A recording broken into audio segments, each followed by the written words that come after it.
the Peacemaker Christian Church. Church. Oh, Sa may sanakay ko, bali, in-invite ko ako ng klase ko. Yung nila, ganyan nagturo sa kanila, Pastora, si Pastora Susana. Yung nila, yung team, ako, to rebuild, yung ko verse nila is Haggai 1:8. Nasabi doon, go to mountain, kailangan makyat daw tayo ng mundo kung paano ng kahoy doon para mag-build ng temple. Sabi niya doon, yung Israel, di ba na-captive sila, 7 years captive sa Babylonian Empire. Sabi doon, nung time na nakabalik na sila sa Israel, daw sila, masaya sila, kaya naisipan daw nila na tumuntayo ng templo kasi sabi doon, na-miss daw nila na maghandog na magsamba sa Diyos. Pero sabi doon, habang tinatayo nila yung templo, iniisip din daw nila yung bahay nila. Kumbaga yung sarili nilang bahay. Kaya ang nangyari, yung templo na Diyos is hindi natapos. Sabi doon, kailangan tayo daw, mas unahin natin yung bahay ng Diyos kaya sa bahay natin. Kasi yung bahay ng Diyos, kailangan unahin natin doon, yung bahay mo, ang Diyos na ang bahala doon. Yun yung sinasabi niya. Yun yung team nila. Tapos, sabi mo doon sa Isaiah 66 verse 12, yung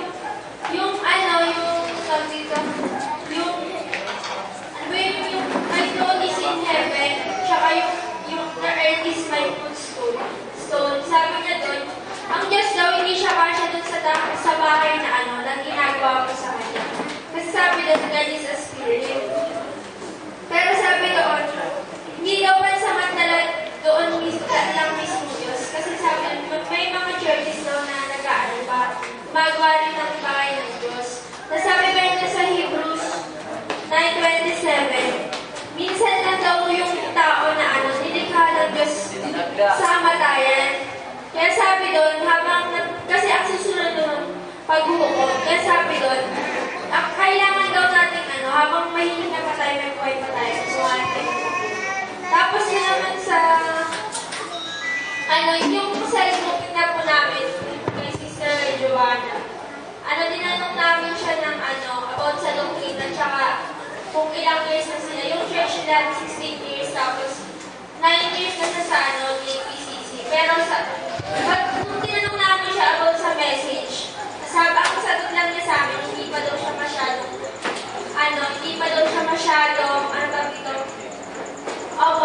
kumbaga parang hindi pa daw na yung mga message na yun. Kasi sabi niya doon, yung nabasa daw niya sa Corinthians, kailangan lang daw yung faith. Kasi yung message, daw yun, process lang, kumbaga, lang sa'yo, kasabay lang. Kaya mas mahalaga daw yung faith mo sa Diyos.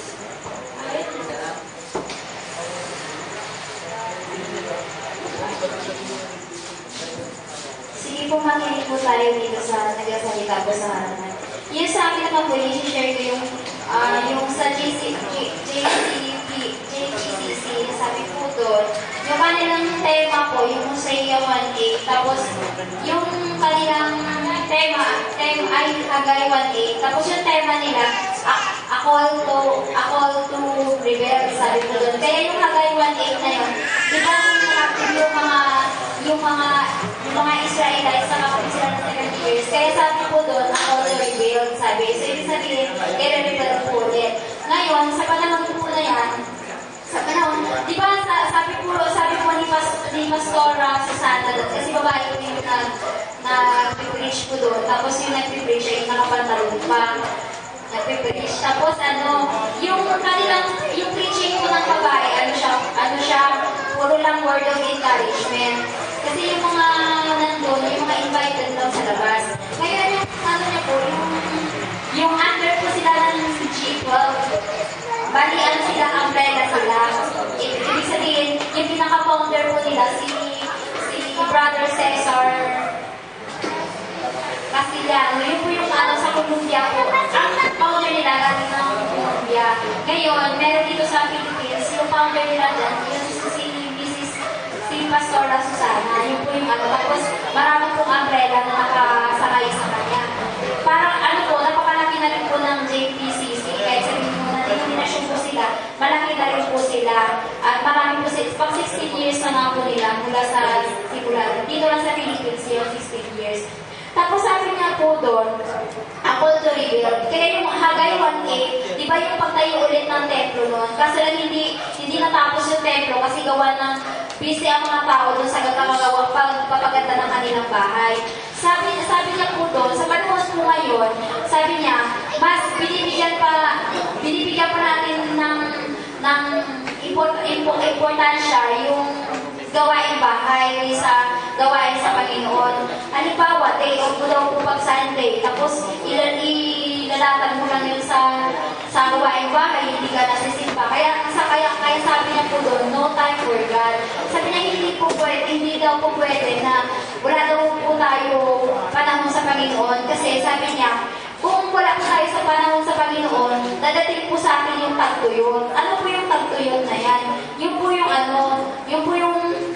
tagtuyot na sa spiritual mo tagtuyot, tapos doon pa sa financial mo tagtuyot din. Pero sabi po nila doon, sa faith po nila, yung faith na yun po yung magpapaano sa iyo, magpapayaman. Sabi niya nga po doon na, sabi niya sa panahon dito sa lupa, di ba, ang gusto ng tao yung magkaroon ng lupang bahay, gusto maganda, mansion ng bahay, gano'n. Pero sabi po niya, pag inunan po natin ng Panginoon, all things, sabi niya, imposible sa Panginoon. Imposible po sa Panginoon kung ikaw po ay magpatuloy sa Kanya. Ibig sabihin, kung hindi po tayo titigil sa Panginoon, sabi niya, dadating po sa atin yung blessing na yan. At sabi niya po doon, may sinasabi po siya na sabi niya, yung oras daw po natin sa Panginoon, hindi daw po natin pwede yung ibaliwala. Kasi pag inawaliwala po natin yun, ibaliwala po tayo ng Panginoong Diyos daw. Panginoon ni Jesus Christ po. Yung tawag po kasi nila sa Diyos po, si Jesus Christ. Tawag po nila doon kasi po sila ay Trinitarian. Tapos sabi nakalagay po doon, God workers discipline. So ibig sabihin, bilang isang Kristyano, kailangan disiplinado ka. Ano po yung sino daw po yung nagdidisiplina sa atin? Yung nagdidisiplina daw po sa atin, yun yung Diyos. Sabi niya, yung Diyos mismo ang nagdidisiplina daw po sa atin. Tapos sabi niya, kailangan po, yung paglilingkod po natin sa Panginoon, hindi daw po natin pwedeng i-delay yun. Kasi, sabi nga ni Pastor Susana po, pag dinilay natin yan, delay din po daw yung blessing. Sabi na nanalangin tayo na ganito, papalain tayo, ganito. Pero dinidelay natin yung dinidelay natin yung gawain sa Panginoon. So, ibig sabihin, kapag dinilay natin yan, madidelay din po yung blessing na nasa atin.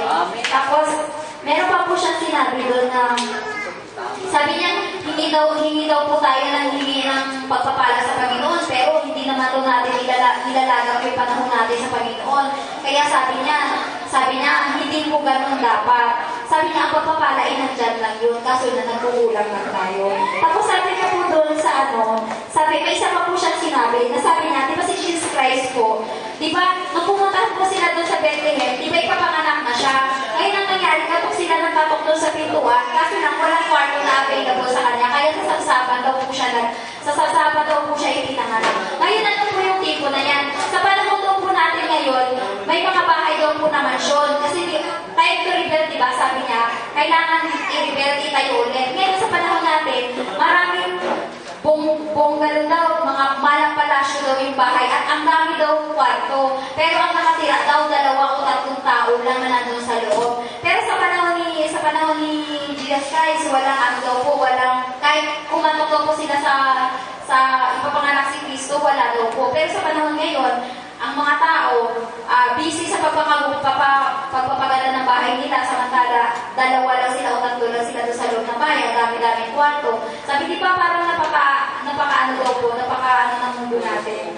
Tapos sabi niya po doon, sabi niya, mararanasan daw po natin yung tagtuyot kapag di daw po natin inuna yung gawain sa Panginoon. Pero pag inuna daw po natin yan sa Panginoon, all things work together, ay sabi niya po doon, ang blessing to be followed na lang. Tapos kasi sabi niya, if there is nothing, there is everything. Kung wala. Kasi moral encouragement sila, na sabi ko doon, pinagpapala, hindi ko daw po alam kung saan ang gagaling yung pagpapala. Kapag ikaw ay natutuloy-tuloy, halimbawa, wala kang trabaho, wala kang ganito, ganyan. Kung ikaw tuloy-tuloy sa Panginoon daw po, hindi mo malalaman galing ang pagpapala. Merong pledging, merong offering, merong daw po ganun.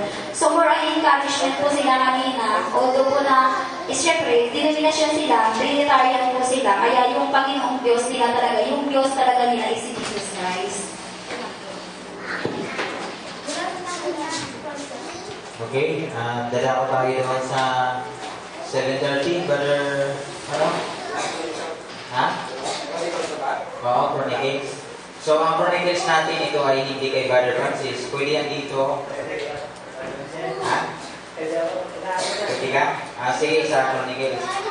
And then sa Basic in Time mamaya. Sino ba sa Basic in Time? Sister Amy? Basic in Time? So, pwede rin sa radyo, and then pwede rin sa ibang mga preacher. So, yun na po. At isabihin mo kung saan source.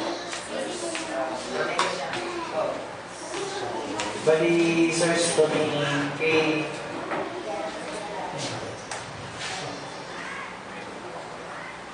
actually, wala itong source eh. Tracks lang kasi, pero inano ko kay Bar Francis, pwede daw naman. Ibang end-time ito, bali hindi tuho niya to eh. Hindi niya tuho to eh. Kaya, inano ko muna, kinonfirm ko muna kung pwede ko i-share. Sabi niya, pwede na. So, tuho ko yung Melchizedek, yung theophany na tinatawag. Sabi doon, sabi dito sa theophany,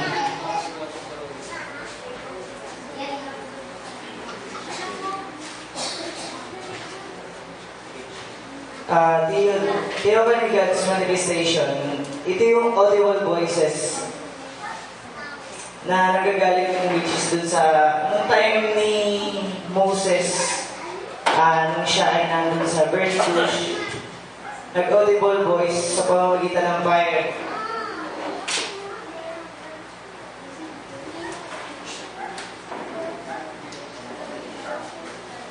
Sa pamamagitan ng fire, nakausap niya ang Diyos o yung si Yahweh na tinatawag.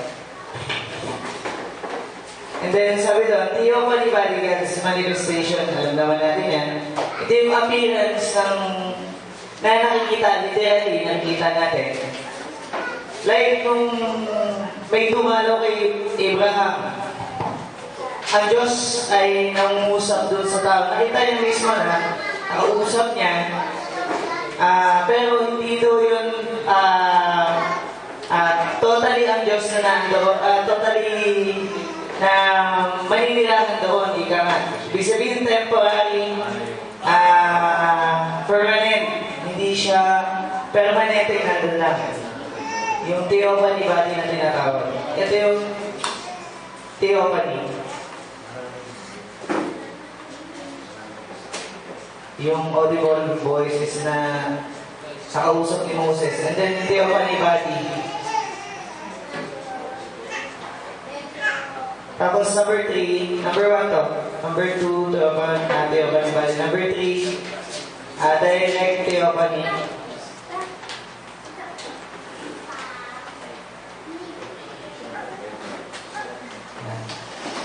Sabi dito, means the angels or yung tao na nagsasalita in the first person of God na which is andun yung mismo yung Diyos na nagsasalita. Halimbawa, si Moses, nagsalita siya sa pamamagitan ng binigay na mensahe ng Diyos sa kanya na nandun siya sa burning bush. Nangusap ng Diyos sa kanya, and then ibinigay niya yung mensahe na yun. So, yung direct theophany, which is may ginagamit siyang tao, mga propeta niya, doon niya dinadaan yung mensaheng gusto mong iparating ng Diyos sa mga tao, sabi niya. Kung sino yung Diyos at kung sino yung dapat sambahin ng mga tao. Number 4, indirect theophany.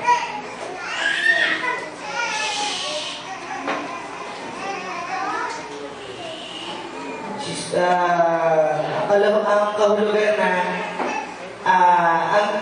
yung angel or yung tao, which is in the third person, na mini-mentioning patungkol din sa Panginoon. Pero sabi doon, may kinukod na third person.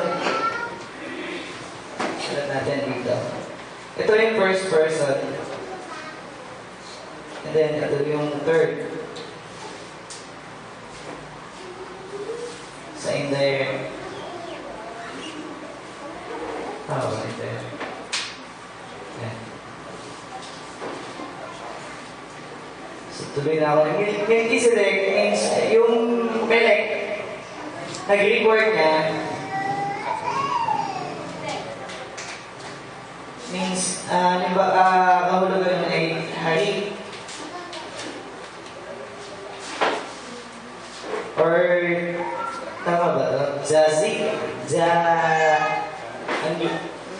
Sa translation ng, ano ba to? Zadik.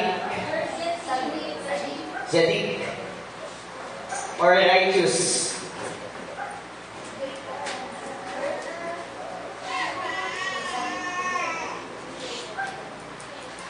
Zadik. Sa Hebrew word ba? Ito sa Hebrew word, sa Greek. Tama ba? Yung Salem naman na tinatawag, number 5. Ito pala number 5, number 6 daw, Salem.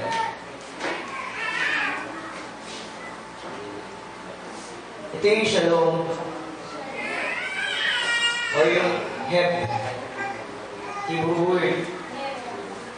Or Salam. Now, which is Arabic word. Salam. Shalom means Hebrew word yan sa Hebrew. Salam sa Arabo word. Ito pala sa Arabic, Zadik.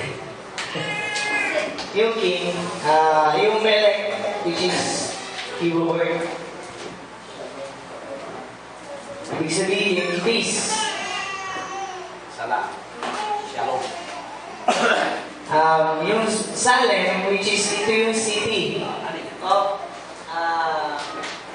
Jerusalem. Jerusalem. Jerusalem.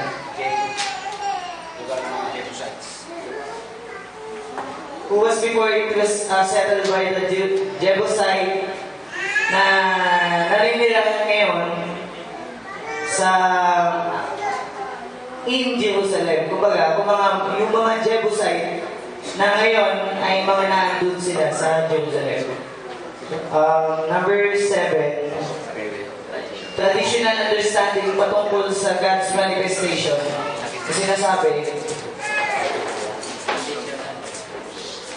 hati ba kami ni Badul na meron? Wala pa. Hindi po. Sige. Pwede po. Doon sa God's manifestation daw, sa individual daw na nangungusap ang tao na sinasabi doon, yung prefigurement ni Kristo or yung behalf of Christ na sinasabi, doon sa nangangalan, at tumatayo ang isang propeta, meron siyang empowerment doon sa kanyang binibigas, doon sa kanyang, kasi ang Diyos ay nasa kanya. Ang Diyos yung nagbibigay sa kanya true revelation. Binibigyan siya ng kapahayagan dahil sabi natin, in behalf nandun si Kristo. Nakatago si Kristo kasi ang Diyos ang pamanifest. In the two person, andun nga dun sa indirect theophany na tinatawag. And then sa first person naman na sinasabi, yun yung kung di ako nagkakamali, sa pamamagitan ng propeta, meron siyang true revelated na nakausap niya mismo ang Diyos. And then kung ano yung sinabi niya, yun yung gusto niya. Tama ba? Indirect kayo kanina. I-correct ko na lang po ako. So doon naman sa ang Diyos nagsasalita doon sa positioning sa kanyang mga anak. Sabi niya, doon sa mga high priestly or sa mga sons of God na sinasabi, yung, yung pagitan ng Diyos at ng tao. Kasi hindi kaya ng tao yung aura ng Diyos kapag indirect siya nagpakita or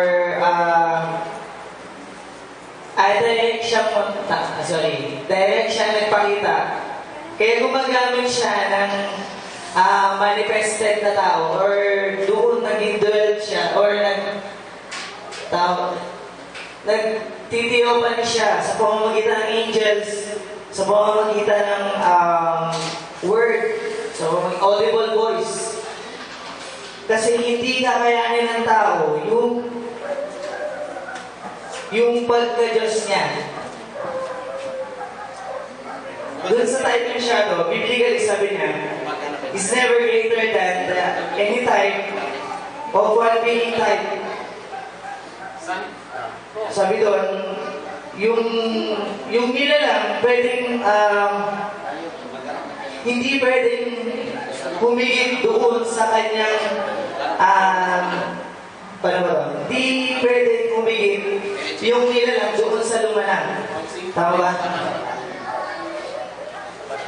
Which is dun sa personalification ni Melchizedek.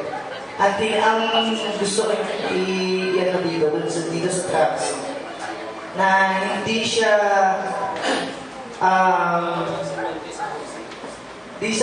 nakalagay dito, hindi person.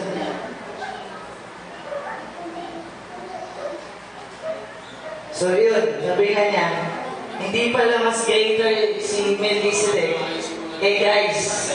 So, tao lang si Melchizedek, yun ang gusto ko iparating dito. Hindi siya God, hindi siya Diyos. Kasi si Kristo, sabi dito,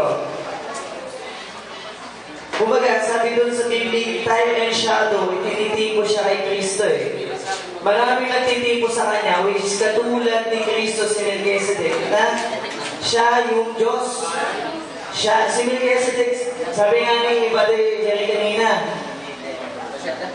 yes, at doon sa Hebrews, without mother, without father, walang descent, walang talaan ng lahi. Kaya ginagawa nilang, sabi doon, baliwala ng lahat. Kung ano man yung paliwanag mo, kasi yun yung paliwanag, yun yung matibay na ebidensya. Kaya siya Diyos. Kasi siya nanggaling. Sabi dito, is, may nabasa ko kanina doon na si Melchizedek ay tao na nakasulat. Pero doon sa without descent, without, ay hindi na siya tao. Siya ay Diyos na dumalo kay Abraham at upang magbigay ng bread and wine.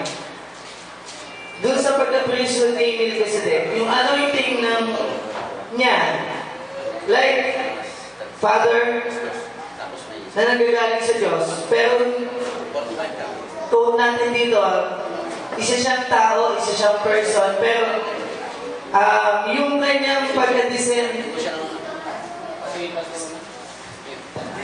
yung talaan niya na nagmula sa talaan ni Noah.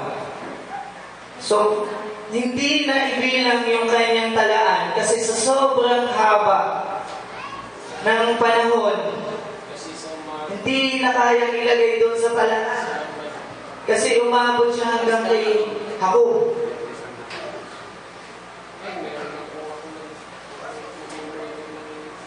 At sabi dito, kay Kristo daw, pasensya na po kayo, medyo talaga lang kasi medyo hindi ko naiintindihan yung ibang English. Pero pinipilit ko kasi mahina po sa English eh. Sabi dito, kaya din daw natin maging isang priesthood sa pamamagitan ng doon sa ating natayuan natin, doon sa na-receive natin. Tinitype ni shadow tayo. Halimbawa, naka-receive tayo na revelation. Naka-receive tayo hindi na revelation. Doon sa Holy Spirit na gumalaw sa atin. tinitipo tayo doon sa pagka-high priest ni Melchizedek. Yung pagka-priesthood niya doon sa hindi mamatay na kapangyarihan na nandun kay Melchizedek. Basahin nga natin ng Hebrews. Medyo Hebrews 7. Sino po may Bible? Hebrews 7:1. Hebrews 7:1. For this Melchizedek, king of Salem, priest of the Most High God, who met Abraham returning from the slaughter of the kings and blessed him. Verse, basahin mo yung Sinabi ko naman sila nun. 7 verse 3. Tetext kita. Without father, without mother, without blessed, having neither beginning of days nor end of life, but made like unto the Son of God, abided a priest continually. May kinukup dito na made. Tayo, alam naman natin na yung made means genway, na ginawa yung flesh niya, at lahat ng bagay na nasa kanya ay ginawa lang din ni Nonong Diyos na lumalang sa kanya. At yung water yung wine and bread na binigay niya kay Abraham,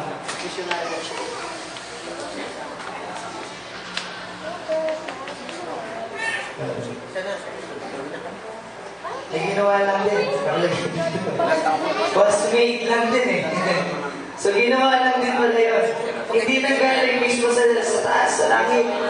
Kundi ginawa lang din na yun, literally. Gumawa si Melchizedek para i-bless niya si Abraham doon sa kanyang pagka-possessor, kapabahan.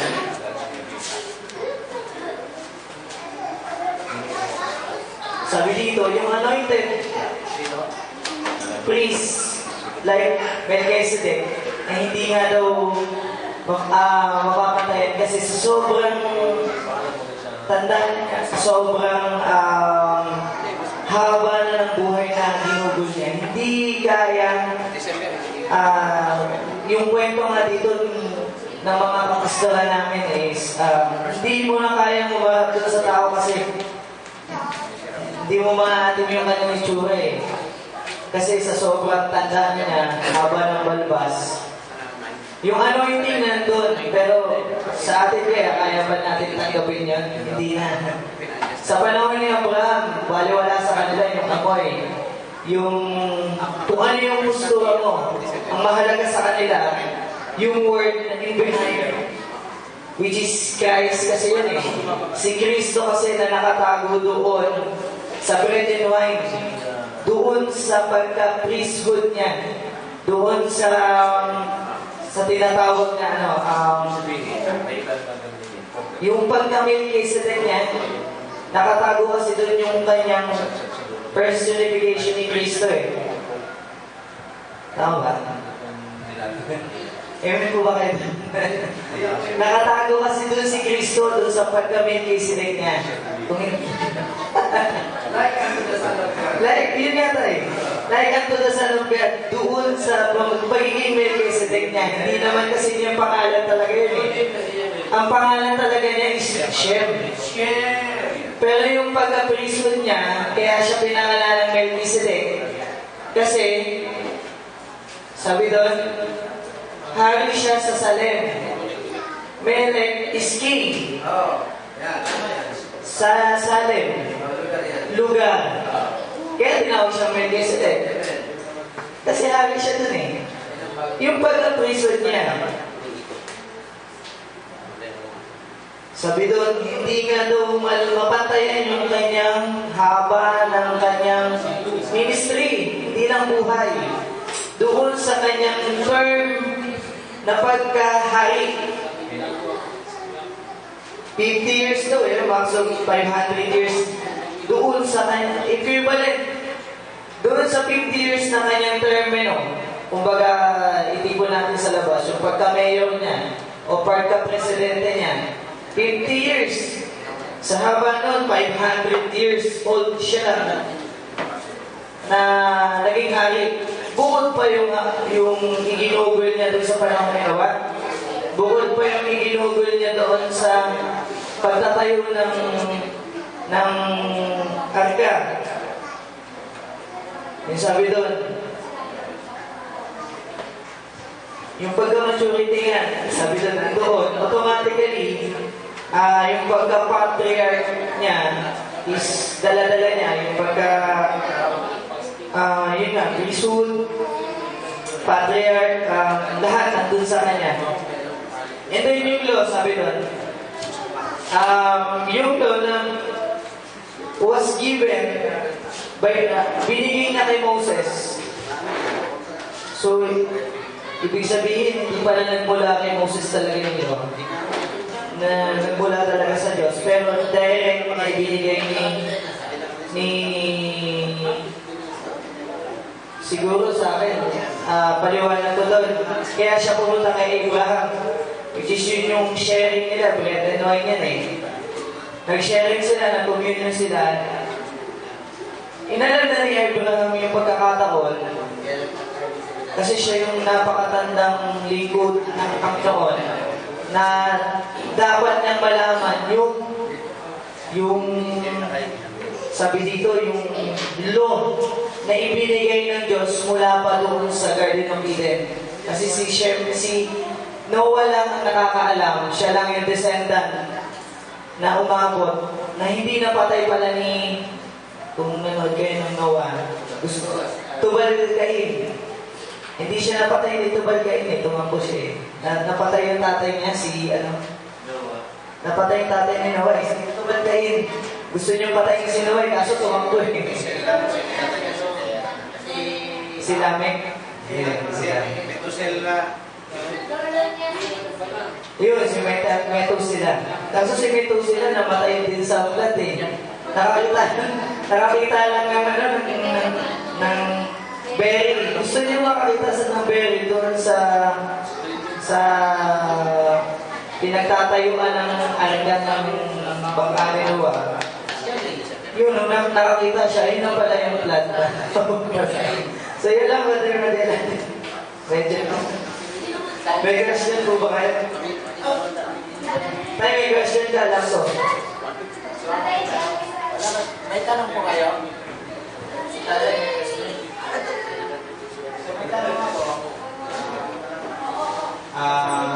Paano ba may-apply yung direct Chufani at saka yung indirect Chufani?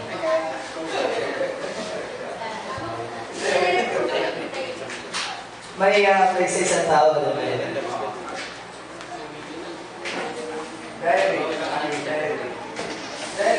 Sabi ko nga kanina, yung direct theophany, which is, kung i-correct na po ako, kasi hindi ko na pag-aralan yung biglaan ng training. Sa propeta,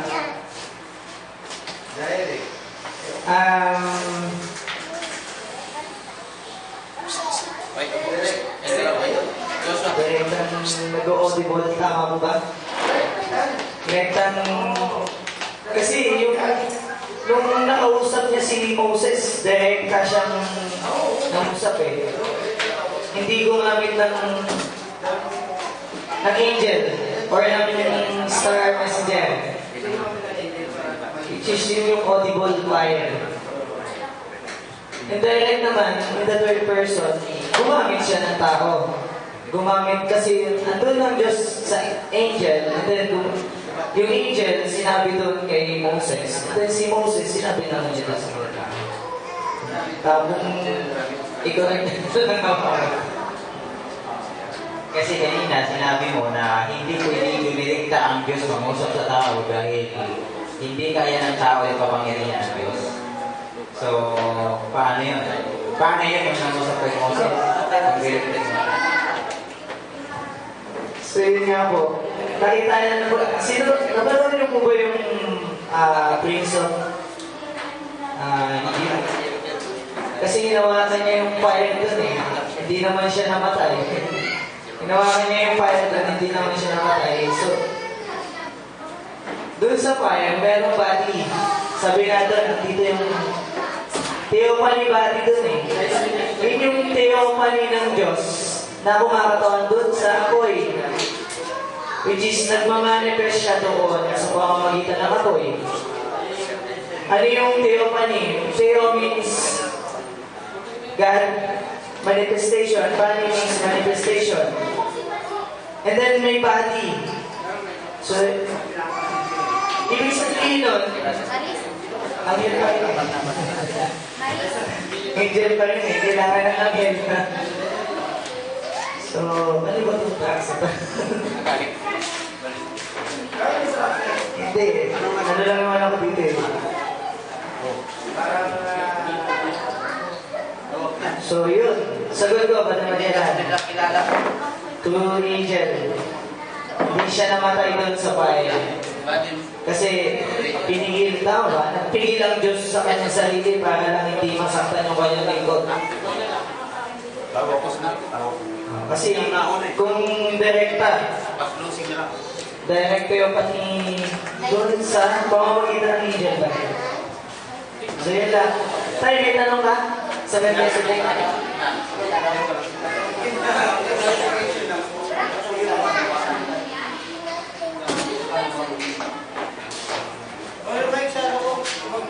Siguro clarification lang po sa direct theophany kasi alam natin tayo yung yan yung God sa atin. So, gagawin direct na yan. Tinatahan niya. Maring sabihin natin dito, maring yung term na direct theophany. Pwede direct theophany, pero hindi direct theophany. Direct message. Tulad nung sila kasi din siya yung direct theophany, tapos nag-direct message. Kasi pinausap ko si Abraham na third party. So, walang direct theophany. Clarification lang po yun. Pero direct theophany talagang meron. Talagang nagkasalan namin kasi God's party. So, indirect message siguro. Indirect. Indirect. So, disalignment po ba yung indirect?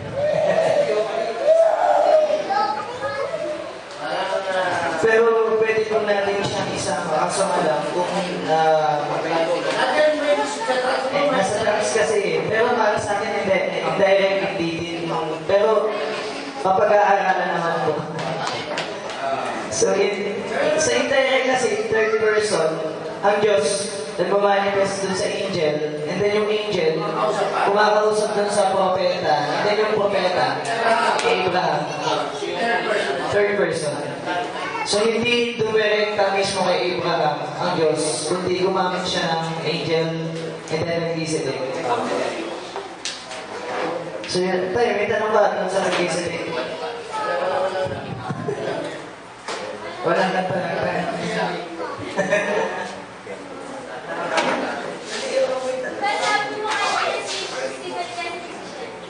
Oo.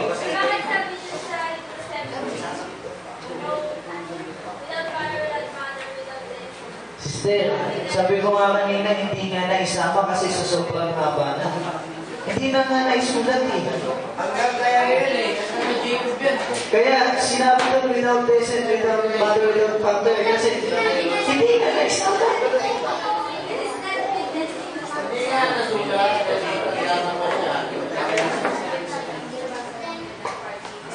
Genesis chapter 20. Ayun.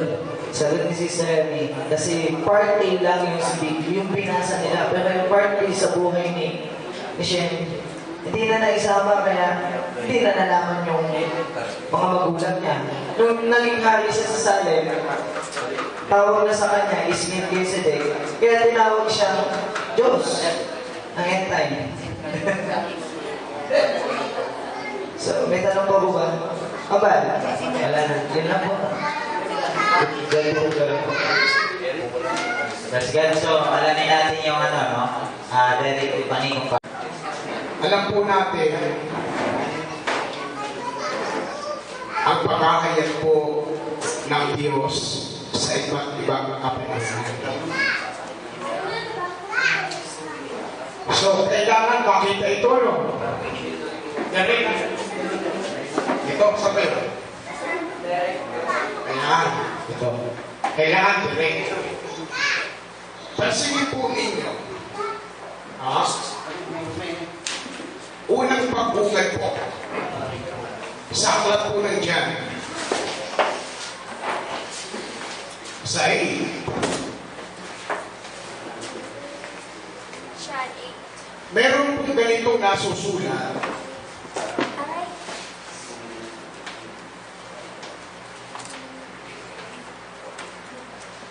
Na ang pagkasabi po rito ay ganito. Kasi po ninyo, 8 sa 58 hanggang 59. Sinabi sa kanila ni Jesus, katotohanan sinasabi ko sa inyo, bago ipinanganak si Abraham ay ako pa. Sila nga'y nagsinampot ng mga bato upang ihagi sa kanya, dadapwat ng tago si Jesus at lumabas sa templo. Pansinin po ninyo, nung sabihin po ng Panginoong Jesus, bago ipinanganak si Abraham ay ako nga. Nung marinig ito ng mga Hudyo, sila po ay nagsidampot ng bato para ihagis kay Jesus. Pagdakay sa 29 nga, tago si Jesus. Anong ibig sabihin ito? Ang ibig sabihin lamang mga kapatid, ayon sa kapahayagan po ng matanda, si Jesus, nagtatago po siya. Kanino? Kay Abraham. Nagtatago siya kay Abraham. Ngayon, kung ating po susuriin, hindi po ito nakita o napag-unawa ng mga Hudyo. Na ang nakita po nila physical, una nga kay Abraham. Physical na kayo nakita, kaya sa pinato. Sabi naman ng ilang mga ministro ng Iglesia, mga tignan mo ang Diyos mo, may Diyos pang nagtatago, pero saan siya nagtatago? Doon sa hindi malinis ang puso at isip, gaya ng mga Hudyo dito. Sa mga tubig, sa kapanahunan ni Abraham, si Jesus ay nagtago. Makikita lamang kung sino ang tinutukoy na amang Abraham. Makikita mo yun kung sino. Doon sa malinis ang puso. Yan. Ngayon, dapat ang mga kapanahunan, mga kapatid, hanggang Malakias 4, 5, 6, merong binanggit po doon na Ilyas na propeta. Nang panunumbalikin ng Ilyas nito, yung ama, yung kanilang puso. At yung mga anak naman, panunumbalikin naman, yung mga anak, panunumbalikin naman, yung mga magulang. Kanino po ito nang nagkaroon ng katuparan? Kanino? Didirin ko na, ano? Gusto kasi malatag ho yan eh. Ito ho yan. Didirin ko na po. Si Kristo po, o ang ating Panginoong Jesucristo, nagtago po siya sa propeta. Nagtago po siya sa tao. Sinong tao ito? Si Juan Bautista. Siya ang may pahayag, yung nasa likod ko. Siya ang una sa akin. Ayan. Ngayon, pagdating sa huling kapanahunan Revelation, Ha? May nagtago pa rin. Saan? Ha? Sa akin. Kaya mapapansin po natin, ha? Doon sa Revelation 10, may binabanggit dyan, may sinasabi dyan, yung sumigaw leon. Dahil ang sabi ng Lidian, isusulat ko. Isusulat ko. Huwag mong isulat, tatakan mo. Bakit? Hindi pa dumarating ang kapanahunan. Yung ikapito. Okay. Order of the court. Series na siya. Pastor, pasensya na, Pastor.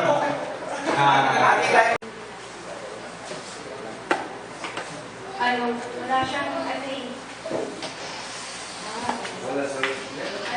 ang source ito kay Brother Francis yung sa text po niya. Ang title, Say mo na, hindi ka talaga po. Essence Translation para ng times din. Baka meron dyan sa computer. Oy, sinestablish mo daw. Walang date, pero nakalagay na i-revise mo yung July 2008. Number ako, number 3. Ito pala. Sadusis na po ako. Yan. Kasi doon sa humulas ko yung sinis eh. Discuss ko yung sinis sa okay, muna sa Sadusis, ano sila, diba alam naman natin yun. Sila yung mga conservative type sa Catholic. Ibig sabihin na sila, stagnant. Hindi sila, ayaw nilang mag-focus sa, or progressive. At sinusunod na kasi nila yung 5 books. Yung Genesis ng mga hanggang verse 1. So, sabi pa doon, hindi sila naniniwala sa resurrection kasi wala daw makikita ng resurrection sa Old Testament. Tsaka, wala makikita ng sa Old Testament. Tapos, mga mayayaman sila. Although mga Jew sila sa buong, sila yung mga aristocrats. Tapos, yung return.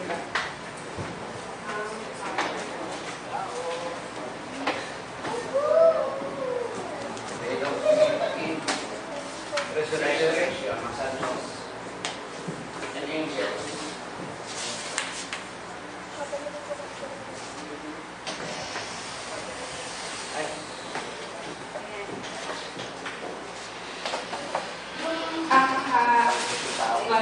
Ang Haaretz, sabi, people of Canaan. Yan yung mga common people, yung mga mahihirap na tao sa lipunan nila ng mga Hudyo. Dire-reject niya ng mga Sadducees kasi ng mga aristocrats na sila.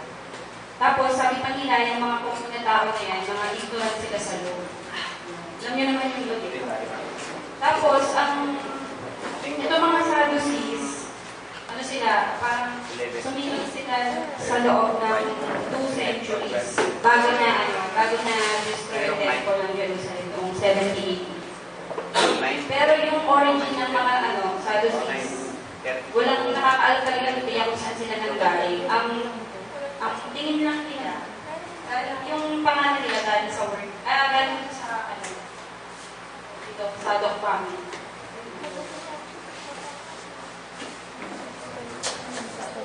Oo. Galing na direct yung sabi ko sa term dyan sa Zadok na yung mga Zadok yan, yan yung mga high priest sa time ni King David at ni Solomon. Tapos, pinili yung Zadok family, pinilihan ni Ezekiel para sila yung mag-control doon sa temple. Ngayon, itong mga Zadokites, gumawa sila ng hierarchy doon sa loob ng 2nd century. Tapos, yung mga Sadducees, sila yung mga, pinubuo sila ng mga high priests, tapos malayaman na pamilya, aristocrats na, tsaka mga merchants yung mga magaling sa business. Tapos, sila yung mga mayayaman sila, mga tao, doon sa population. Tapos, ang sabi pa nga, meron silang magandang relasyon sa Rome. Ayan, sa Roman rulers of Palestine, so maganda yung relasyon ng mga Sadducees. Yung mga pari na ngayon po ang Sadducees. Tapos,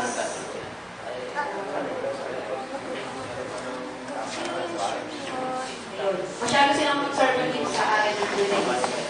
Ngayon, ang may kalaban kasi itong mga Pharisees, yung mga Pharisees, right by me. Tapos, sabi ko, yung right by me nila, tumagal yun ng hanggang sa nasira yung temple noong 17. Tapos, yung mga Sadducees, sila yung nag-dominate sa temple. Ayun po, sabi ko, yung mga Sadducees, hindi na sila umaabante dun sa aral ng Torah, hanggang doon na sila. Tapos, kapag ka meron ng turo, may nagtanong, kasi mga Pharisees, natuturo sila ng may nagtanong, ayaw nakalaban nila yun. Kaya, ang ginawa nila, yung mga Sadducees, nagbigay sila ng penalty, death penalty kapag humigit ko sa aral ng Torah. Ngayon, yung, kasi, hindi sila naniniwala sa mga oral doon. Yung, kunwari, sinusugan ng Pharisees, ayaw yung mga Sadducees. Kaya, naglaban sila. Tapos, ngayon, sabi ko, yung mga Pharisees naman, ini-claim nila na yung aral doon sa Torah, lang daw yun, part lang yun na doon sa ito. Pero yung mga Sadducees naman, kasi sobrang strict sila sa Torah, hindi sila papayo ng pag-usay ko namin, kasi yun daw talaga ay utos ng Diyos. Hindi na pwede ngayon. Hindi na sila pwede, bigla na sila pwede sa aral. Ngayon sabi doon, yung naman, yung ginawa ng mga Sadducees, may death penalty na nga. Sabi nila, kung ano yung ginawa mong kasalanan, hindi yung pagsasayo. Meron na silang sinabi, an eye for an eye and tooth for a tooth. Tapos, itong mga Sadducees, conservative lang sila doon sa mga religious matters. Pero yung progressive, hindi wala silang gano'n. Tapos, masyado silang parang sila sa mga sa Roman leaders. Tapos sabi ko nga nila si Jesus Christ, di ba naabot ang panitreso ng mga sabi nila, may malaking papel na ginagpalan yung mga Sadducees, kaya nahuli si Christ. Tapos pinagbintangan na nagkakalat si Christ ng maling aral laban sa Romans. Kaya yun yung isa din sa nalilan, kaya pinako nila si Christ. So sabi pa doon, di ba nasira na nga yung temple, na-destroy yung temple. Yung orange ng mga Sadducees, hindi na tiyak saan galing, pero bigla na lang din sila nawala sa isip. Tapos, ayun, dito naman sa Christian equivalent sa church ages, dito sa Laodicea, ang equivalent ng mga Sadducees sa atin, Catholic, Protestant. Kasi, di ba nakita niyo naman sa mga Catholic? Alam niyo naman yung nila yung denomination nito. Kahit hindi naman Catholic, kasama lang yung Protestant. Yung gusto nila yung mas pera kaya. Parang sila na yung sila na yung may mataas na katulong. Tapos,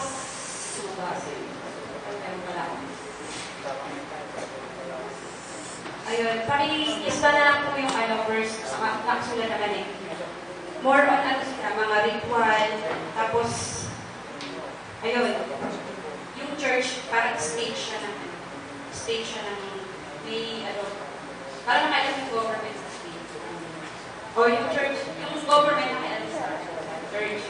So yung verse is Matthew 18:20, tsaka Hebrews 10:20. Tapos, yung sa James equivalents naman, sa Laodicea and the Tribulation, yung mga Zionist Jews, yan yung mga sabi nga dito, yung faithful sila sa temple. Kasi, ang focus lang nila, yung sabi dito, focus return to Israel. Sabi nga yung Jeremy Neferis, Hebrew word ng yung sa building of the temple ng sila, ang focus nila sa Haggai 2.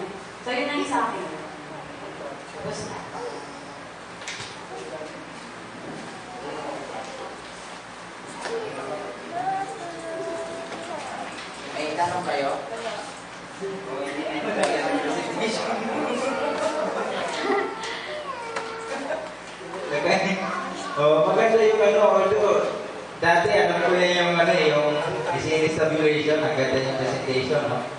Kasi nandiyan, kasama din yan yung ano yung malaki 456 yan, no?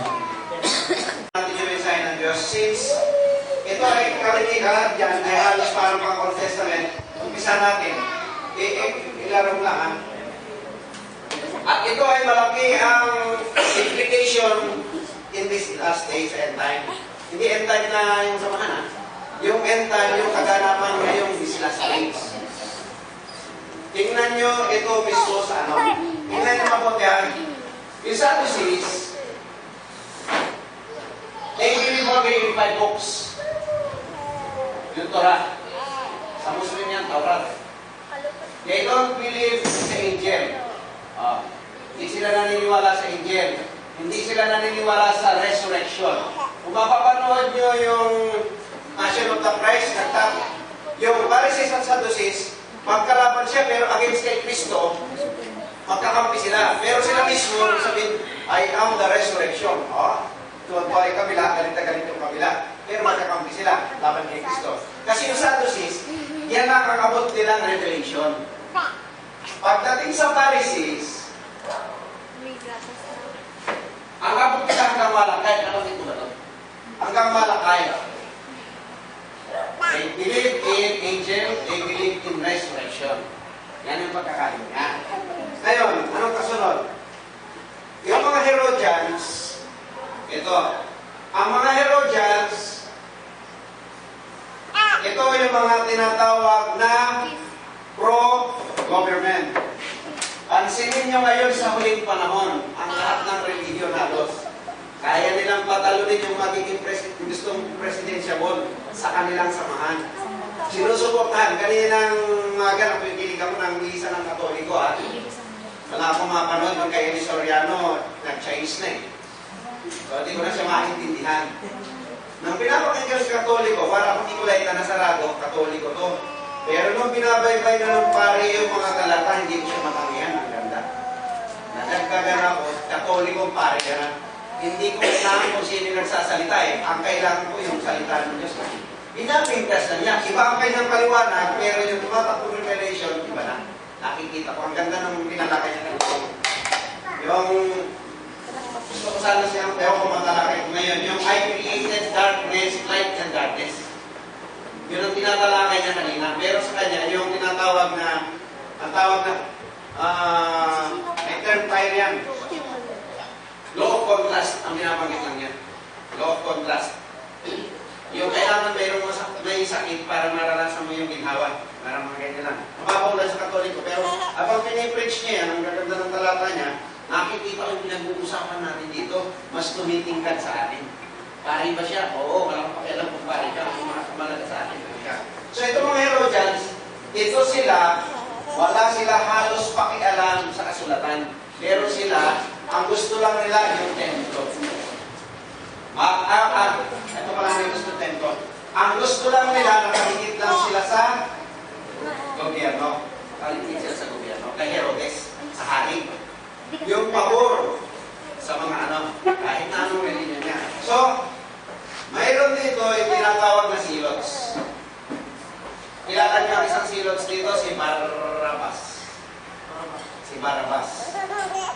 At kasama rito yung mga beyong magkakapatid, yung sa silent years. Para ito mga katulad natin ng mga NBA. Pero ang kaiba nito, ano mo ganun? Okay, ganun mo. Ito to, rebellion for... Yan o. Sa atin, sa mga Hudyo, sa kanila, sila yung mga militant na Muslim. Ito sa mga Israelita, yung Mossad. Sa PLO, yan yung PLO, yung mga Muslim yan, sa Hamas. Sila, ang ipinaglalaban nila by armed struggle. Armed struggle ang kanilang may hindi silang religion, may pagkaintindi sila sa religion, pero mababasa nyo sa Bible, mababasa nyo sila lahat sa Bible. Ito mga silos, ang nila, gusto nilang ibagsak ang gobyerno. Gusto nilang ibagsak ang gobyerno. Ito. Wala silang pakialam sa religion. Kung ano man yan, basta sila para itong PPPA ng tutuan, sinasabi na lang natin. Yung mga silot. Ito yung huli. At least nila lang po. Yung mga SNS. Ito mga SNS, ito yung mga tipot larawan ng panahon natin na mga tao walang ginawa kundi mag-aral ng salita ng Diyos. Mayroon ako sa pag-aaral ko, pitong klaseng SNS. At dito galing ang mga yung revelation ng baptism, yung immersion ng water, in water. Yung baptismo, dito galing si John the Baptist sa grupong ko. John the Baptist. Sa panahon natin, ito yan. Ang mga SNS, wala silang ginawa kundi maghanapkan ng kasulatan, mag-aral. Wala silang pakialam dito. Ayaw ito kasi tipot larawan ng mga pare Katolik ito. Ito naman mga Pariseo, ito yung mga tutor, Protestante, mga born again. Yan, mga born again na tunay naman siya ng mga gusto sa salita ng Diyos. Pagkalaban yung dalawa yan, mas malalim ang Pariseo sa Saduceo. Mas malalim ang mga born again kaysa sa pare Katoliko. Yung mga Herodians, walang pakialam to. Basta sila, gusto lang nila nakaligid sa gobyerno. Pero hindi sila pinag-uusapang religion din. Religion din. Mas more on politics na sila ngayon. Makikita niyo yun ngayon. So mga compromiser to sila, mga Herodians. So ito mga SNS, ang ugali niyan, lumayo, magkita-kita sila sa pangkuweba-kuweba at wala silang ginagawa kundi mag-aralan na mag-aralan. Hanggang sa dumating ng panahon na dumating na nga ang Panginoon sa Kristo. Magsalita si John the Baptist, sabi niya nga, yung handa, yung sumisigaw sa ilang. Dito siya kasama. So, ang unang baptism, as para sa inyo, kung sa Bible, ng paglubog ng tubig ay si John the Baptist. Ang grupo ng John the Baptist, mga SNS. So, iba-ibang klase rin itong mga SNS. Merong isang klase ang mga SNS na pati pamilya niya, secluded, ayaw niyang isama sa mga taga-sanlibutan. Pamilya lang sila, mga nasa kuweba. At nakukulong sila, minsan doon na sila namamatay, ayaw nilang makisalamuhan, may sakiting sa sanlibutan. So, nalimutan ko itong sa Dead Sea Scroll, kung magbasahin, wala yung libro eh. Yung Dead Sea Scroll, makikita mo kung ano yung mga SNS, iba-ibang klase. Habang binabasa ko ito, gusto ko rin patuto sa inyo, pinakikiramdam ako kung anong kalalagayan ng mga bawat grupo. Kung ano yung kalalagayan natin bilang mga ngaral, anong kalalagayan natin mga sasaliksik ng salita ng Diyos kung anong klaseng SNS ka. May SNS na sarado rin ng konti eh. May SNS na talaga full berean. Ang ganda niyang pag-aralan. So, I hope makaganda dito sa mga kapatid. Tayo gusto kayong tanong? Okay. Meron pa naman yan akong 5 minutes. 5 minutes. Baka meron tayong gustong tanong. Meron bang hindi meron sa Iris Q. Dahil Paul, ito. Sinagot. Yung mga isinis na, mga audio rin yan. Ganita yan. Iyan ang mga kalimutan mo. Kung may higpit. Sa Katolik, mga pulo. Ito mga. Mga Sadducees. May higpit. Ito, Sadducees. Actually, mga scientists nyo. Yung sa Daniel 27, bansin ninyo. Ang kasama nito ng He, pinakaisan ng He, ito yung Antikristo, yung Pope. Covenant. And He shall confirm the covenant with many. Yung with many, ang many, yan yung mga Zionist nyo ngayon. Hopefully, mga susunod na panahon, i-share ko sa inyo ang New World Order. Umpisa siya ng mahabang panahon. Kung paano nagiging nagaganap sa 4 winds. Yung 4 winds, ano ang tinatakbo sa mundo ngayon? Ano ginamit ang Amerika? Paano ginamit ang Europe? Ano yung tumatakbo sa ating ngayon? Sa Hindi na Indian Guitras eh. ito. He shall confirm the covenant with many for 1 week. Ang ka-covenant niya rito ngayon ay itong mga Zionist. Pansinin nyo pati sa religious world ngayon, bakit dumami ang mga Judaism ngayon? Napapasok nila ang Kristyanismo, nabawasak nila ang unti-unti ang Kristyanismo. Dito lang sa Ning lang, naranasan natin. Sa Ning lang, sipyak ang mga churches, pag hindi berean yung mga nag-ano, hindi nagsasaliksik. Ang dami na convert sa atin, alam niyo, ang dami na bautismuhan dito in Yahshua name. Mali para raw ang Jesus, ang tama, Yahshua. Yung Jesus, baboy. Nakita niyo yan? Ganyan nila sirain, mangmang yung mga tao, ayaw magsaliksik, hindi berean. O kampi-kampi na lang, alis na. So So yung mga nagturo dito sa atin ng Judaism, nag-faction sila, tapos dalawa na lang sila, nagkagano pa, wala na sila ngayon. Kung pamilya nila ngayon, wala na sa pananampalataya lahat, balik sa sanlibutan. Nakita nyo kaawak kayo? Gawayan ng mga Zionist. Yung kasama sa grandstanding yan yung word of God. Sa sirain itong religion, lahat pati ekonomiya. So ito naman na. Gawayan ng kanatin, extra-correct yan. Praise God. So, mayroon pa 3 minutes. Yan po yung presentation ni Sister. Ha? Kaya, Di ba anong oras ka na pasok? abay, Anong oras ka na pasok? talagang sa paglakad, kumikitin eh. Nagpapapansin. Na ano dito sabihin, nananawagan. Marami ka. Para siya'y magustuhan sa kanyang kagandahan. Kaya ngayon ang tinatawag na kung ibang congregation, kapag mayroong bagong iso, sabi ni Panahon, ay gagayahin ng ibang mga congregation. May ba sa puso-puso? Ngayon, Kaya naman ang init. sa pahayag na ito, marami ko naunawaan ng bawat isa sa atin. Ang tanong ito, mayroon bang prophecy sa Biblia? Na pinaalis ng Diyos ang mga ito? Meron bang prophecy? O meron talagang matigas sa ulo? May prophecy ang Panginoon, pinaalis, ayaw alisin. Ito, prophecy. Isaiah 3, verse. Okay, dito tayo sa 18. Bababa na po yan. Pero babasahin ko na po yung 18. Pero nandun na lahat po yan.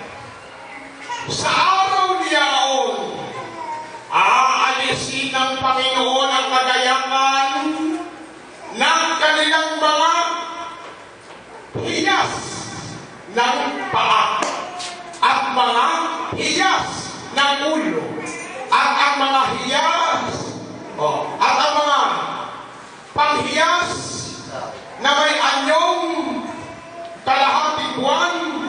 Kung isusuko natin ang baba na po po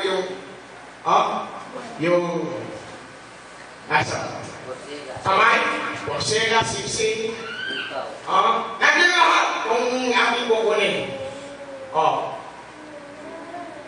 Tandaan natin sa araw niyaon, prophecy ba?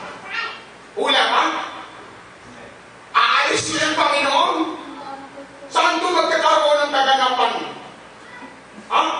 Magkakaroon ng kaganapan sa huling kapanahunan. Kaya sa magkatuwid, sana, huwag tayong papayag, mauuman tayo. Kasi, wala naman utos sa Biblia eh. Sino sabi sa'yo, magsuot ka ng singsing? Sino may sabi magsuot ka ng porcelain na silver? Ikaw kapatid, sino may sabi sa'yo magsuot ka ng dito? Sino may sabi na magsuot ka ng mga mahalin na bato? Sino may sabi sa inyo? Di ba napapalubyan doon sa hiwaga? Hiwaga na binigay sa manas, sa patoto, na ina, papayag ba ikaw, na tao ng Diyos, mauupuan ka? Alin mo, hindi tayo papayag. Kaya ang tinatawag na holiness, kabanalan, tama nagpapauna sa pagkataong loob. Bakit? Inilagay ng Diyos ang kanyang kautusan sa loob, isip at puso. Ngayon, makikita ngayon yan sa pagkataong labas. Kung sumusunod ka. Yan. Ngayon, hindi na papasok dyan yung tinatawag na pananatuwiran, na kaisipan na makasanglibutan.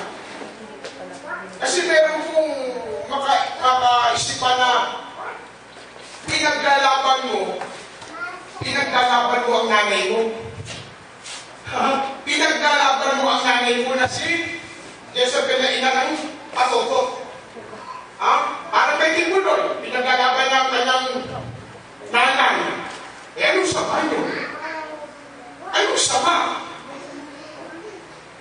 sabi sa akin, okay na?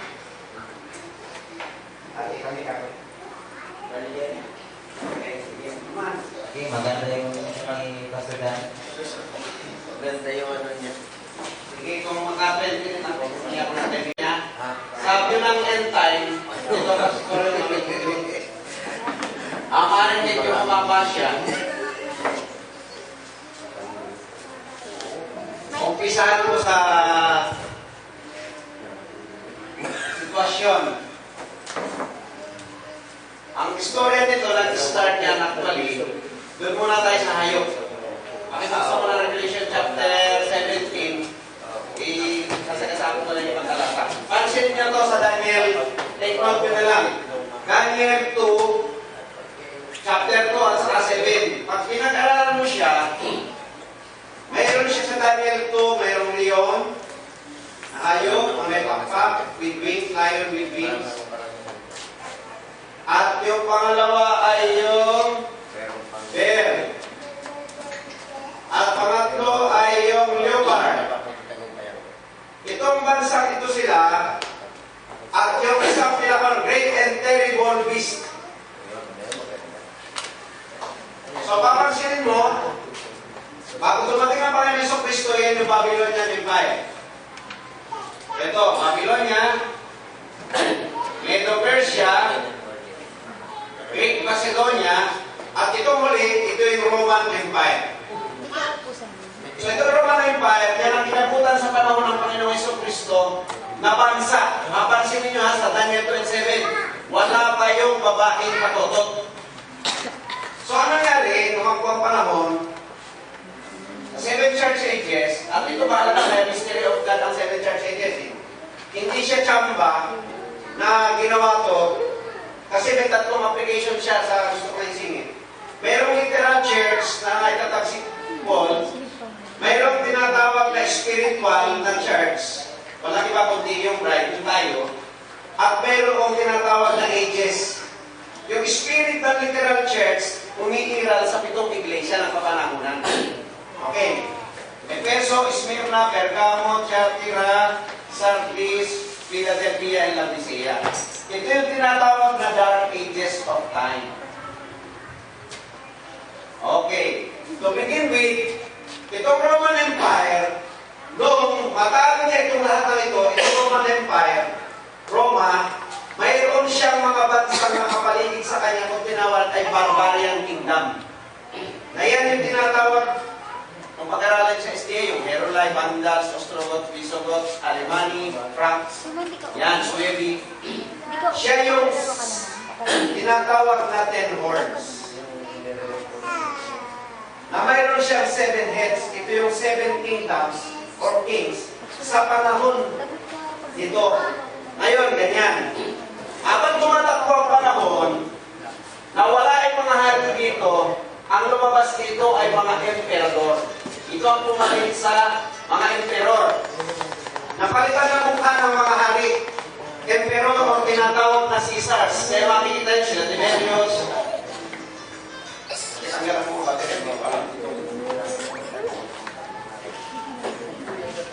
Papansinin nyo ha.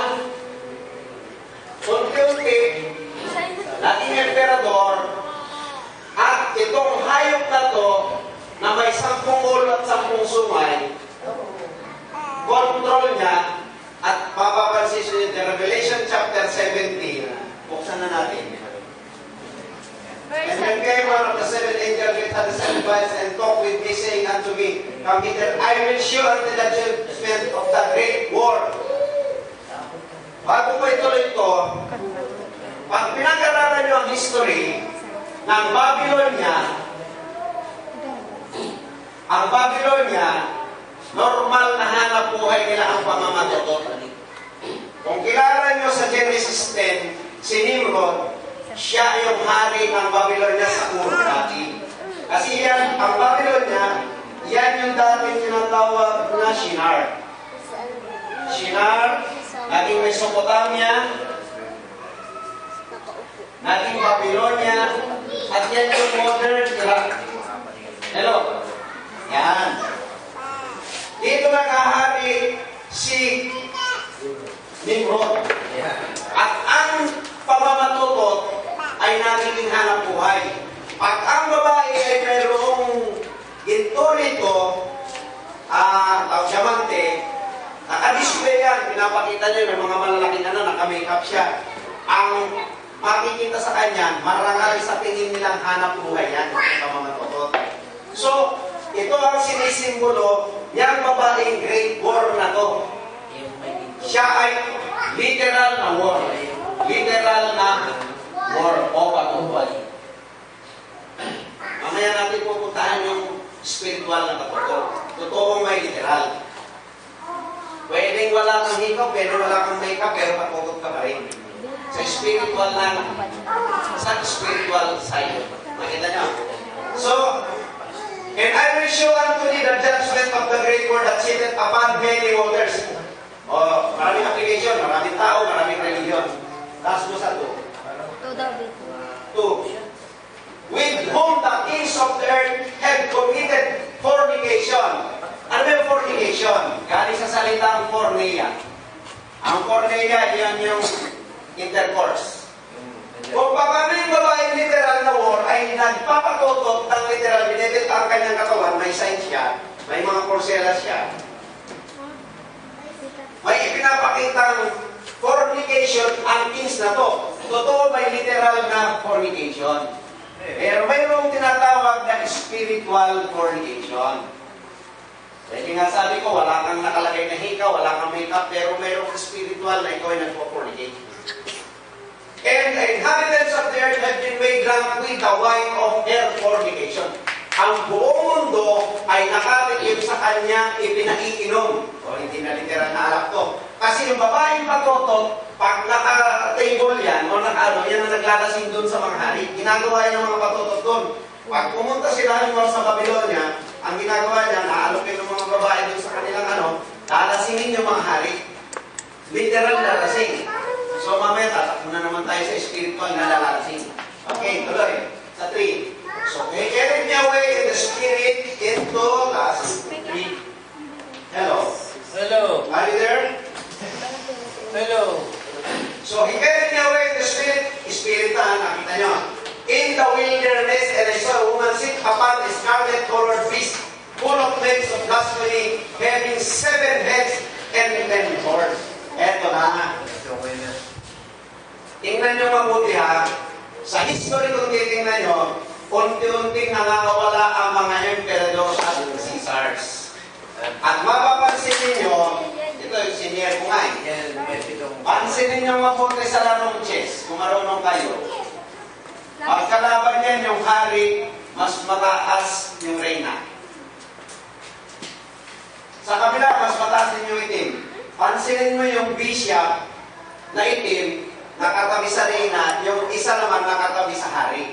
At kung lumakad yung bishop patagilid, history yan kung papansinin nyo. Mga traitor ang mga bishop na to sila. May totoong religious na bishop, merong hindi totoo. Ang interest ng mga bishop na to is to overthrow the kings. Alam mo, kung pag-aaralan mo ang history, yung Pope, diretsuhin na natin. Kaya niyang paluhin ng mga hari sa panahon niyan. Ang ginagamit niya mismo yung doktrina nila. Hindi lang damit to at hindi lang alahas to. Yung doctrine mismo. One of this is yung sa panahon ng England. Ang turo, pag hindi nabasbasan ng isang si Henry X, King Henry X, nilabanan niya ang Pope. Control na ng Pope. Ito nga, nasasakyan na yung 10 horns. Siya na ang naghihinete. Itong simbahang Katoliko na. Itong papa na nagko-control dito sa hayop na may 7 ulo at 10 sungay.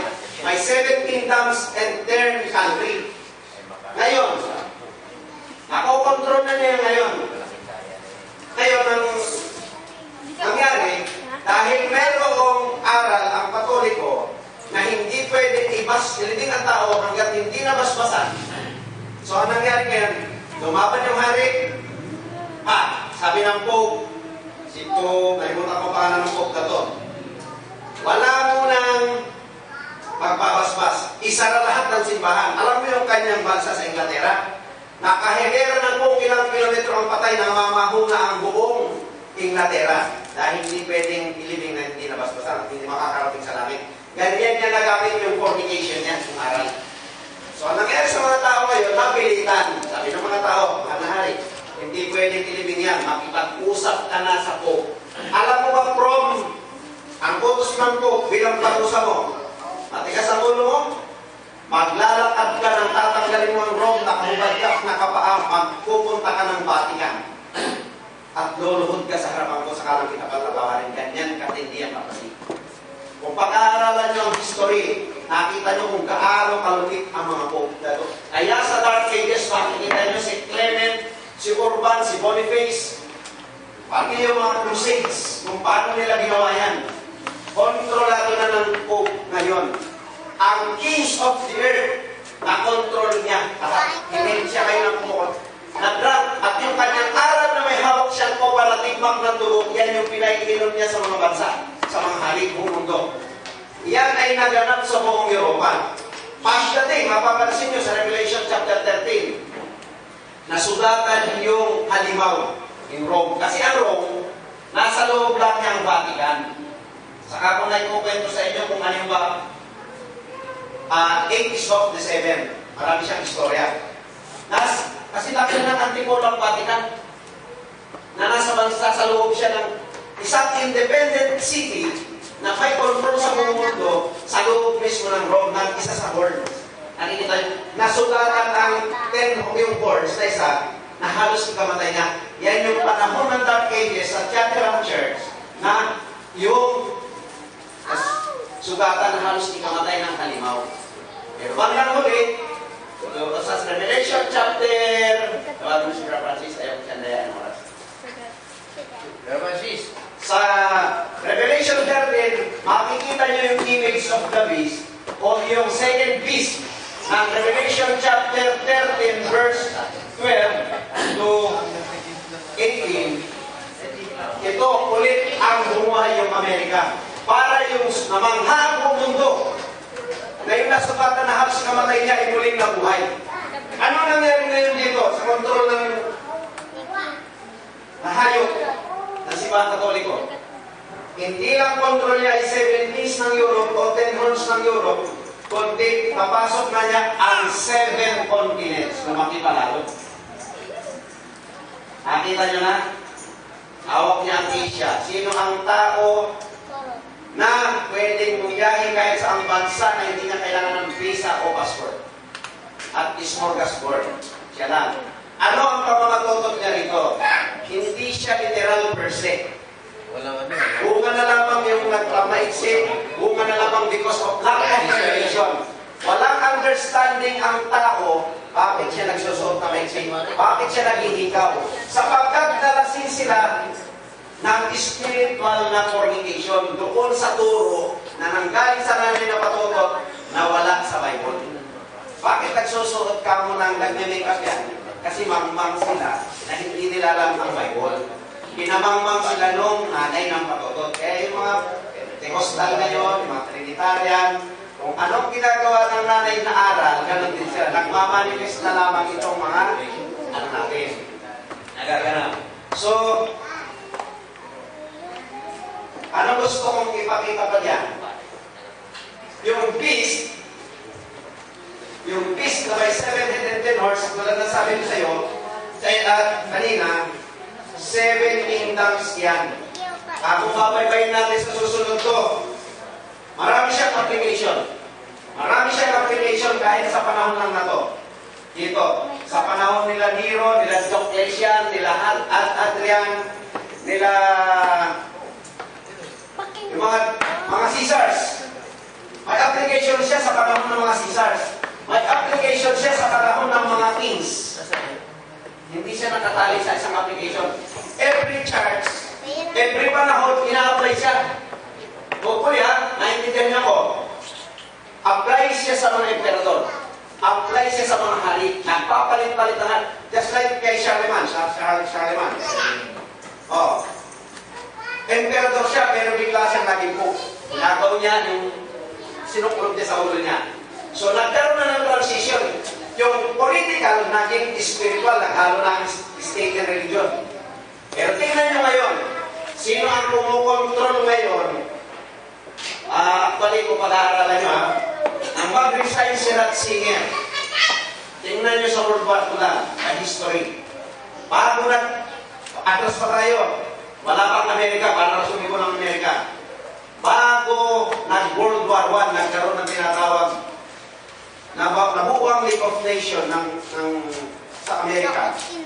Ano ang kumpisa ng gera? Saan nagkumpisa ang gera? From Italy kay Mussolini at saka kay Mussolini. Yung Austria, pinatay si Francis Ferdinand. Kapatid niya. Si Francis Ferdinand, pinatay to ignite ang gera ng Russia at saka Switzerland. Sino may pakanan yan? Ang papasi. Pagsunod ng World War II, nagkaroon ng 1939 Great Depression. Mga archbishop at bishop at pope ang nagpakananin. At kung pag-aaralan niyo mabuti, ang nag-finance kay Hitler mismo ay ang Vatican para sa World War II. To devastate ang buong mundo. Kasi may hinahabol sila. Tandaan ang susi nito nandito sa Daniel 9:27. Sana matalakay natin ito. Ang susi, just to rebuild the temple ng Budyo at ng Bishop at Katoliko. Nandito sa end time, nandito dulo ang story nito. Ba't nagkaganyan ng mahabang istorya ito? Ngayon, itong si si Ratzinger na mag-resign, alam mo, pinatawag niya, si Mussolini mismo ang presidente ng Banco d'Italia during that time nang bago magkaroon ng World War I. Itong si Ratzinger, nakatatlo apat na buwan lamang yata, wala pang isang taon na ng patapos siyang bumaba bago pumalit si Francis, itong bagong Pope ng Brazil, pinatawag niya lahat ng matataas sa buong Europe na mga presidente ng bangko. Alam niyo ba ang Second Vatican Council ng 1960 to 60, wala na sumunod yung World Order ang labas niyan. Yung ipatutupad na ang papacy kasama ang Judaism at Zionism, Jesus Vatican. So control na nila. Dati ang scope lang nila is kung Europe lang. Nalipastate ang Europe, ginamit ang Amerika para maitindig ngayon. Nung maitindig na, ano ginawa sa Amerika? Sinira ng Amerika, ginamit sila Bush para pabagsakin ang World Trade Center. Lipat ang negosyo ngayon sa Europe. Nabuhay na, 710 horse, mas lumaki pa ngayon na sinasakyan ngayon na Long Great War. Lumaki pa siya, lumiit. Namatay pa siya sa sugatan, kasi namatay. Yes. Pero nung mag-resurrect siya, mas makapangyarihan pa siya. Hindi lang sa Europe ang concentration ng papasin. Ang nangyari buong continent na buong na. Nakita nyo? At European Union na, nag-umpisa lang siya sa European Market. Naging tinuro ni Brother Francisco, kung naalala nyo, hindi ko siya naintindihan. Nung sinusundan ko lang, European Community. Ayun na nangyari, European Union. Ganyan kagaling ang papasin. Yung labor. Kaya ang lahat ngayon ng Pinoy. Kaya sabi ko sa Bible, bibigyan sila ng halos kalahating oras lang para maghari. Itong panang 7 days na to. Hindi sila maghahari Sino ang presidente ngayon? Dito ka Binabanggit ng kapatid natin dito ng Desmond Toro. Sino yung Brother Francis? Yung presidente ng Colombia.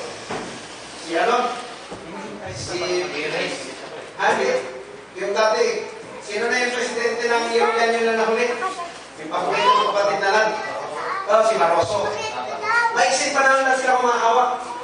So, I hope nasusundan nyo. Kung pag-aaralan natin ng end time, hindi talaga perse yung end time ni Brother Branham. Ang end time, may application siya rito sa panahon natin. Lalagpasan pa natin pati sinashare ni Brother Jackson. Yung kay Brother Gan, lalagpasan pa natin yan. Kasi may application siya ng here after. Okay, salamat. 10 minutes. Ano?